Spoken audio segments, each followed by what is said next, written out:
Aujourd'hui, une recette qui est parfaite. Parfaite pour les fêtes, mais il faut le faire maintenant ou qui est parfaite à l'année. Honnêtement, pourquoi est-ce que je fais pas ça pour le camping? Je sais pas. Aujourd'hui, on fait quoi? On fait ma recette de gravlax de saumon.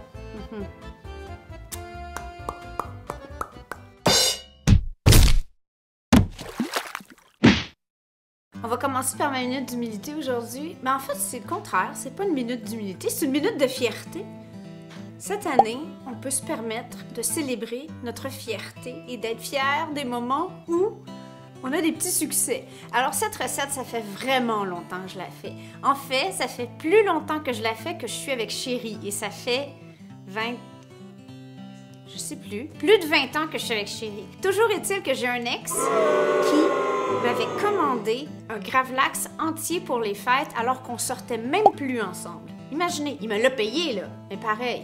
Tu sais, pour qu'un ex t'appelle pour te demander si tu pourrais possiblement lui faire ton gravlax, même s'il t'a laissé, c'est parce que il doit être bon. C'est drôle parce que le gravlax, c'est quelque chose qu'on achète, vous savez, en petits paquets très fins. Ça coûte une fortune et pourtant, c'est très facile à faire. Vous ne pouvez pas le manquer. La seule façon que vous pourriez le manquer, c'est de l'oublier alors qu'il est en train de macérer dans les herbes et dans le sel et qu'il est dans une espèce de saumure et qu'il soit trop salé. Moi, j'achète du saumon socaille sauvage. C'est un saumon, vous voyez, qui n'est pas très gras. Ça dépend des goûts. Alors, si vous vous demandez pourquoi il est si rouge et si beau, c'est parce que c'est un petit saumon sauvage. Comme moi, d'ailleurs. Je suis un petit peu sauvage. Ce qui est cocasse, en fait, c'est qu'idéalement, vous achetez 2 filets parce qu'ils vont finir un contre l'autre. Ça fait 2 paquets que je fais parce que j'avais posé la question sur Instagram. Je l'ai faite il y a 3 jours pour nous, pour les fêtes. Et Chéri m'a dit « Ah, c'est bête, t'aurais dû le filmer. » Alors là, j'ai mis une petite story sur Instagram. Si vous ne me suivez pas, allez me suivre sur Instagram parce que souvent, il y a des trucs en arrière-scène que vous avez le droit de voir avant tout le monde. Et j'ai posé la question, 97% d'entre vous ont demandé, s'il vous plaît, petite bête, peux-tu refaire ta recette? Alors, je la refais pour vous. La bonne nouvelle, c'est que si vous en avez beaucoup, ça se congèle très bien, tout comme du saumon fumé d'ailleurs.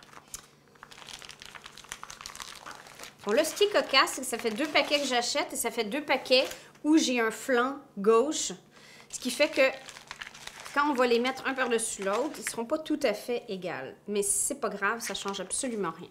Pour commencer, on a les aromates. Moi, j'aime beaucoup, ma maman avait ça dans sa recette aussi, les baies de Genève. J'en mets environ 1 cuillère à soupe, comme ça, entière.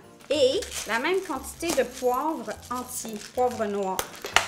Et parce que c'est Noël, on va même se garder un petit peu de poivre rouge, comme ça, que j'avais. Alors, au mortier, on va simplement écraser nos grains un peu pour relâcher les saveurs. Oups, en essayant de ne pas en envoyer sur votre chien.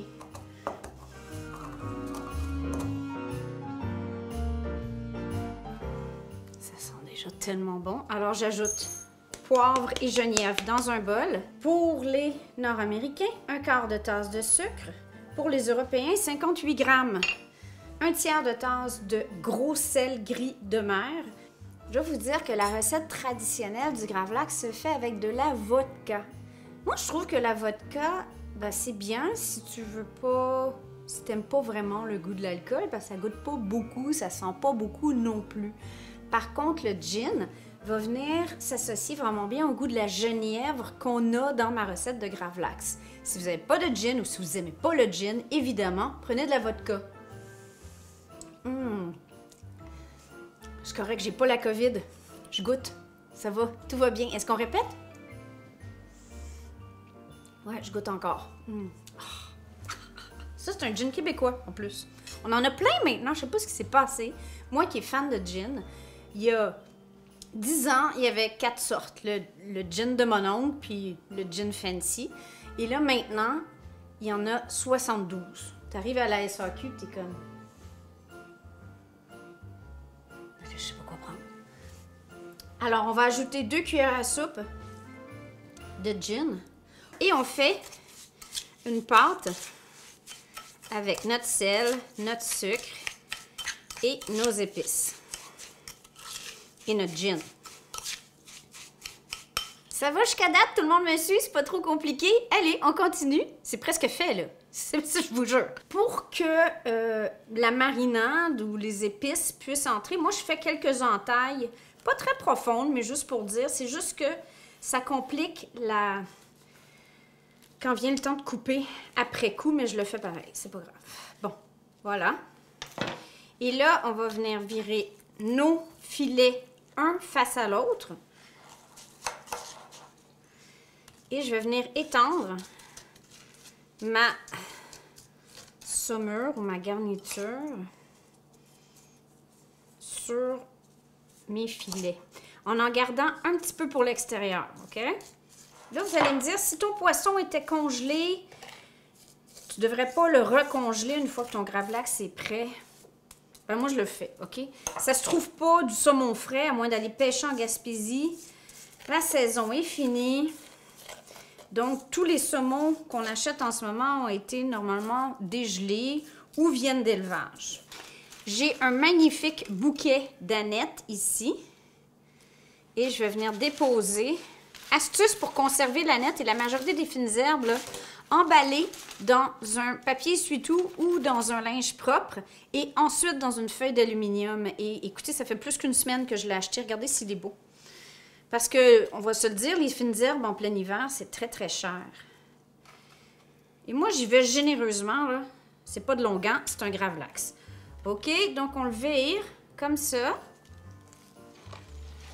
Et là, on va mettre ce qui nous reste de garniture en essayant de le rentrer un petit peu dans les rainures qu'on a fait.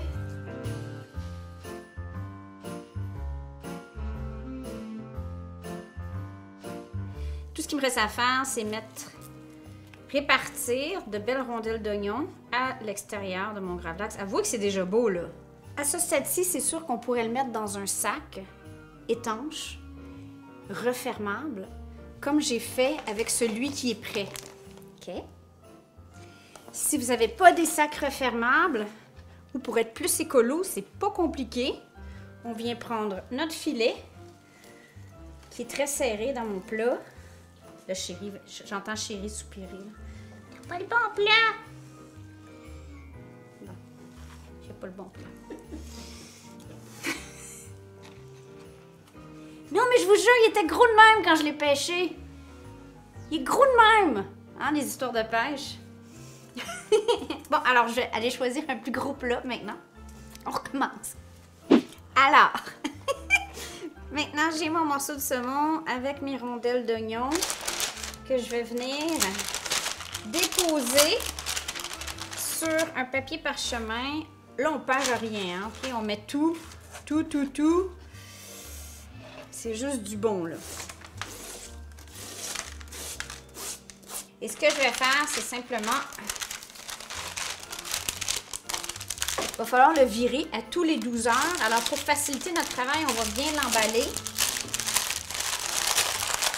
Comme ça. Là, il y a de l'eau qui va se faire parce qu'on est en semure, donc ça va se libérer. On vide l'eau à toutes les 12 heures. Donc, ce qu'on fait, ou aux 24 heures à la limite. Moi, honnêtement, je l'ai fait aux 24 heures, j'ai oublié. Alors, on l'a fait 3 jours. Aux 24 heures, je l'ai viré et j'ai sorti le liquide excessif. Alors, le plat de tantôt, il va me servir. Je vous montre pourquoi. Là, il faut mettre un poids par-dessus. Soit une brique, soit votre anxiété accumulée en 2020, ou... Moi, j'ai mon mortier! Et on vient le déposer. Comme je vous dis, une brique, ça serait parfait. Ça peut être des conserves, ça peut être n'importe quoi qui est très lourd. Et là, je vais prendre tout ça ensemble et je vais mettre ça au frigo. OK.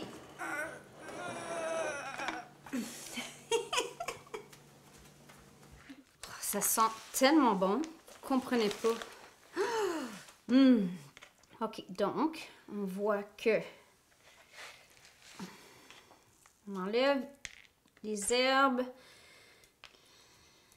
les épices trop grosses. Tout ça a fait son boulot, mais c'est pas mauvais de toute façon. Je salive à cette odeur. Je sais qu'il n'est pas super beau, là, mais si vous voulez le congeler, à ce stade-ci, vous coupez les morceaux que vous voulez mettre au congélateur, vous les mettez sous vide, bien emballés. Ça va se conserver maximum un mois parce qu'on parle de poisson quand même, alors mangez-le vite. Sinon, ça se conserve une bonne semaine au moins au réfrigérateur. Et là, par quel bout on commence? L'avantage de le congeler, c'est qu'il va, si vous voulez faire des tranches ultra fines, ça va être plus facile. Avant d'en faire des hors d'œuvre, on y goûte.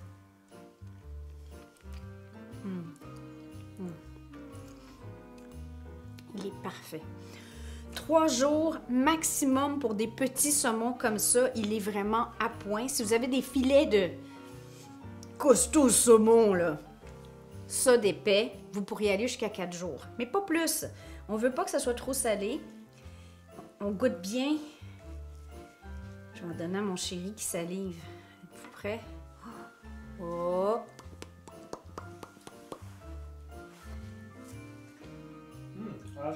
Il est bon, hein? Astuce additionnelle, on voit ça beaucoup dans le temps des fêtes. Si, en plus des oignons, vous aviez mis des tranches de betterave crue, votre saumon serait rouge, presque mauve de bonheur. Moi, comme mon saumon socaille est déjà très rouge et j'aime ça l'utiliser à plusieurs usages parce que là, j'en ai beaucoup. Je trouve que ça ajoute pas énormément de goût, c'est vraiment une question de look. Mais c'est une belle astuce pour le temps des fêtes. Donc, des tranches de betterave et dans la saumure, ça va donner une couleur qui va venir colorer la chair de votre saumon. La petite bête, la sauce. La recette est très simple, c'est de la crème sûre, de la mayonnaise, de la moutarde, de l'aneth. Les directives et la recette complète est sur le blog en cliquant là. OK?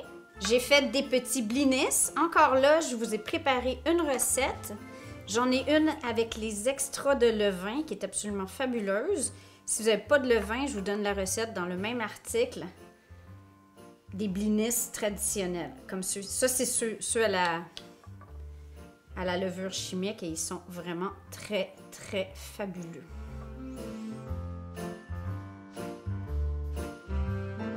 La touche finale, ma recette d'oignons marinés. Les oignons rouges marinés, vous irez voir ici. Vous pouvez le faire aussi avec des betteraves. Oui, oui, j'ai une betterave ici, mais elle a tout décoloré, la pauvre. Et là, on met un petit morceau d'oignon rouge, un petit peu de sel de maldon pour le look. Monsieur, madame, l'apéro est servi. Facture totale pour tout ça de saumon. Dans mon cas, bon, j'avais déjà les baies de Genièvre, j'avais déjà le gin, on parle d'environ 30 $, soit 20 €. Là, je vais essayer de faire ça de façon élégante. Oh, c'est une super belle soirée de Noël. Non, non, c'est pas la dernière vidéo avant Noël. Faites-vous-en pas, OK? On vous a donné le temps de faire votre Gravlax, alors elle est publiée maintenant pour avoir le temps de le faire, de l'acheter et de le préparer.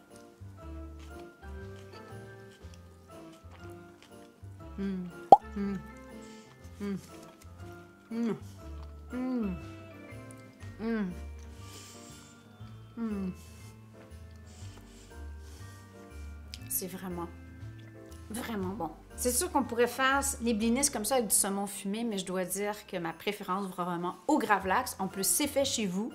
Vous allez pouvoir dire c'est moi qui l'ai fait. Alors, allez-y! Parce qu'on ne peut pas vraiment aller chez Ikea, c'est rendu vraiment compliqué. Faites votre propre Gravlax en 2020. On vous aime!